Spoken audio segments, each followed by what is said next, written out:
반갑습니다. 송지준입니다.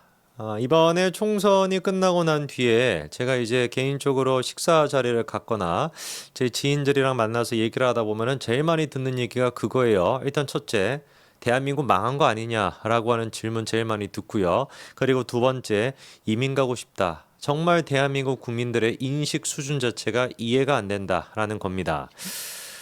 제가 이제 그런 질문을 거의 뭐 요즘은 총선 끝나고 난 뒤에는 어떤 자리를 가든지 간에 그런 얘기를 듣는데요. 일단 대한민국이 끝났냐라고 한다면 아직 끝나지 않았죠. 만약에 정말로 출구조사 예측대로 나왔다라고 한다면 저조차도 너무 당황했을 것 같습니다. 야, 아무리 그래도 그렇죠. 어떻게 민주당과 저런 잡스러운 인간들한테 200석이 나올 수가 있지? 저 인간들이 중심이 돼서 개헌을 한다고? 그리고 대통령 진짜로 탄핵을 시킬 텐데 이거 어떻게 해야 되지? 정말 절망스러웠을 것 같은데 그래도 우리가 그 개헌 저지선만큼은 지키지 않았습니까? 물론 그렇다라 그래가지고 아직까지 안도하기는 이르죠. 사실상 지금 야당 쪽이라고 한다면 야권 전체를 합쳤을 때 192석 정도가 됩니다. 국민의힘이 지금 108석이니까요. 그러면은 국민의힘 내부적으로 딱 몇 사람? 8사람. 8사람 정도만 딴 마음을 품더라도 쟤네들이 뭐 할 수가 있는 거예요? 윤석열 대통령을 탄핵시킬 수 있습니다. 뭐 지금 이제 야권에 있는 사람들 중에 그나마 진짜 보수 쪽이라고 할 수 있는 게 개혁신당 아니겠습니까? 개혁신당이 지금 3석을 갖고 있는데 이준석이 또 뭐라고 얘기했어요? 대선이 진짜 3년 뒤가 맞습니까? 이렇게 얘기하잖아요. 그 무슨 말이겠습니까? 대선이 3년 뒤에 안 있을 수도 있다. 2년 뒤에 1년 뒤에 있을 수도 있다. 탄핵시킬 수도 있다. 그 뜻인 거 아니겠습니까? 그러면 개혁신당에 지금 동조할 법한 이준석에 동조할 법한 그리고 국민의힘 내부적으로 윤석열 대통령에게 반감을 가지고 있는 사람들이 왜 없겠습니까? 그런 사람들이 8사람 정도만 등장을 하더라도 윤석열 대통령이 탄핵을 당할 수도 있다라는 거예요. 물론 헌재에 가서는 위법사항이 하나도 없기 때문에 기각이 되겠지만 헌재에 가가지고 헌재 결정이 나올 때까지 시간이 또 얼마나 걸리겠습니까? 그 시간 동안 직무 자체가 정지가 돼버리면 완전히 이거는 그냥 디폴트 상태로 간다고 봐야 되겠죠. 우리한테 시간이 그렇게 많지가 않아요. 시간이 많지가 않습니다.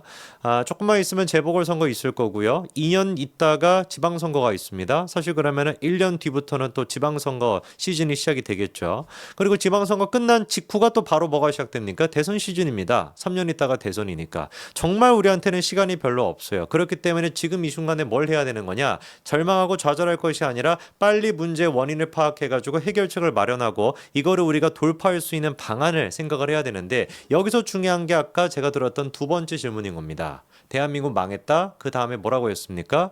대한민국 사람들 진짜 절망감을 느낀다. 이민 가고 싶다. 절망감을 느낄 수밖에 없겠죠. 상식적으로 말이 안 되니까. 어떻게 저런 이재명 같은 범죄 혐의가 있는 사람한테 지금 재판만 3건으로 오늘도 마찬가지로 지금 12일도 마찬가지로 재판을 받고 있는 이런 지금 사람한테 어떻게 국민들이 표를 줄 수 있지?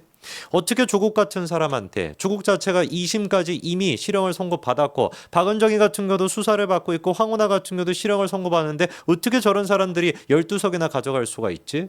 그리고 저 인간들 같은 경우는 이미 실형을 선고받았음에도 불구하고 저렇게나 떵떵거리고 아무런 문제가 없다라고 하는데 왜 국민의힘 같은 경우는 티끌 같은 논란만 터지더라도 이 난리가 나는 것이고 이 티끌 같은 논란만 터지더라도 우리가 먼저 지레 겁을 먹어가지고 이거를 잘라내야 되는 것이지 모든 것들이 이해가 안 되시죠?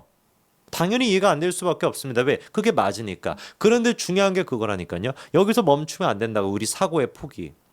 그래서 어쩔 건데. 이거를 생각해야 되는 거 아니겠습니까? 우리가 지금 뭐 태평성대였다라고 한다면 그래 국민들의 인식 수준이 막 이렇게 떨어지네. 국민성이 이런 것보다 진짜 절망스럽다. 라고까지만 그냥 생각하고 멈추면 돼요. 실제로 지금 유튜버들 중에서도 그런 사람 많지 않습니까? 맨날 그냥 하소연만 하고 앉아있는. 근데 거기서만 멈추는 게 아니라 그 다음 스텝으로 가야죠. 그래서 어떻게 할 건데? 제가 말씀드릴 수 있는 해결책이라고 하는 거는 간단한 겁니다. 현실을 받아들여야 된다. 현실 자체가 지금 시궁창이라는 걸 받아들여야 돼요.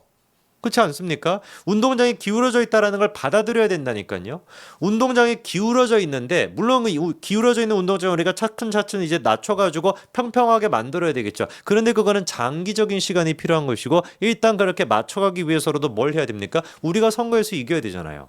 선거에서 이기기 위해서 제일 먼저 해야 되는 건 뭐냐? 기울어진 운동장 때문에 나 포기할래. 기울어진 운동장 마음에 안 들어. 국민성에 문제가 있어. 가 아니라 운동장이 기울어져 있다는 걸 일단 인정하고 이 상태에서 밧줄을 준비해가지고 빨리 던져가지고 올라갈 마음을 이미 먹어야 된다는 것이죠. 여기서 중요한 제가 짧게 말씀드리면 뭐냐?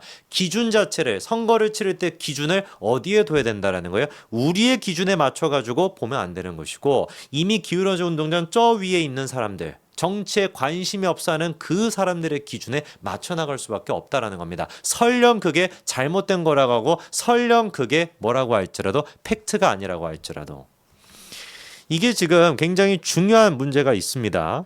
예를 들어 가지고 김준혁 이슈가 이번에 있었죠. 김준혁 사건에 대해 가지고 많은 분들이 그렇게 보세요. 아, 김준혁 사건이 있었는데 어떻게 민주당이 또 당선이 되냐? 어떻게 김준혁이 당선이 될 수가 있냐라고 생각할 수도 있지만 실제로 지역구가 조금씩 변하고 있습니다.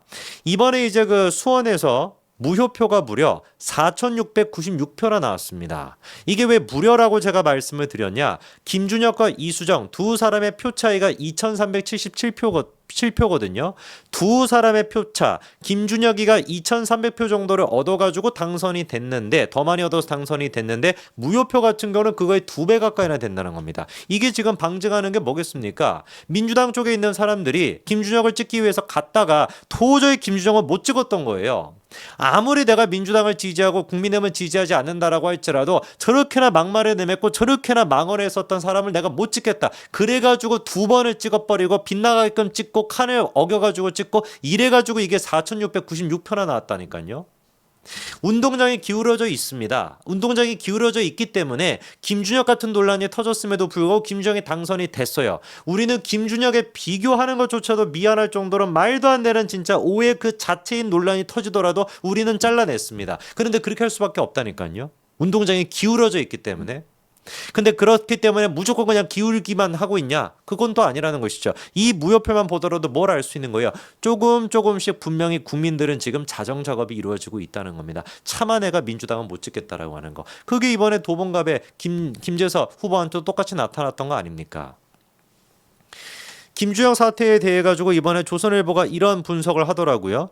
이대 전체를 비하했는데도 불구하고 어떻게 국회의원에 당선이 될 수가 있었을까? 실제로 이번에 김주영 사태가 발생하고 이대에서 공식적으로만 입장을 내고 시위를 했던 거는 누가 주도를 했습니까? 이대 동문, 교수, 재학생들이 주도를 했죠. 딱 보니까 어땠습니까? 여러분 사진만 보더라도 나이가 조금 있으신 분들, 중년분들이나 노인분들이 많이 했습니다. 이대 재학생들이 중심이 돼가지고 하지 않았어요. 입장을 살짝 바꿔가지고 만약에 그게 국민의힘 쪽에서 논란이 있었다. 어떻게 됐겠습니까? 해시태그가 막 붙고 트위터가 됐거나 페이스북이 됐거나 인스타그램이 됐거나 온갖 곳에 그것이 막 공유가 되면서 촛불 집회가 하고 막 난리가 나겠죠. 그렇죠? 근데 그런 난리가 안 일어난다라는 거예요. 왜? 운동장이 기울어져 있기 때문에. 재차 제가 말씀을 드립니다. 그런 논란이 발생했음에도 불구하고 이대 재학생들이 반응하지 않습니다. 국민의힘에서 그런 김주정 논란의 100분의 1만큼이나 있더라도 촛불 집회가 이러고 난리가 났을 거라고요.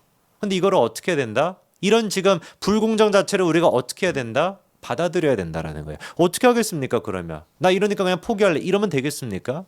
왜 그러면 도대체 2030 이대에 있는 사람들이 국민의힘한테만 그렇게만 반발을 하고 민주당 쪽 같은 경우는 이대 전체를 싸잡아가지고 모욕했던 케이스임에도 불구하고 이렇게 침묵하는 것일까? 그냥 근본적으로 이대에 있는 학생들이 어떤 거예요? 국민의힘이 싫은 겁니다.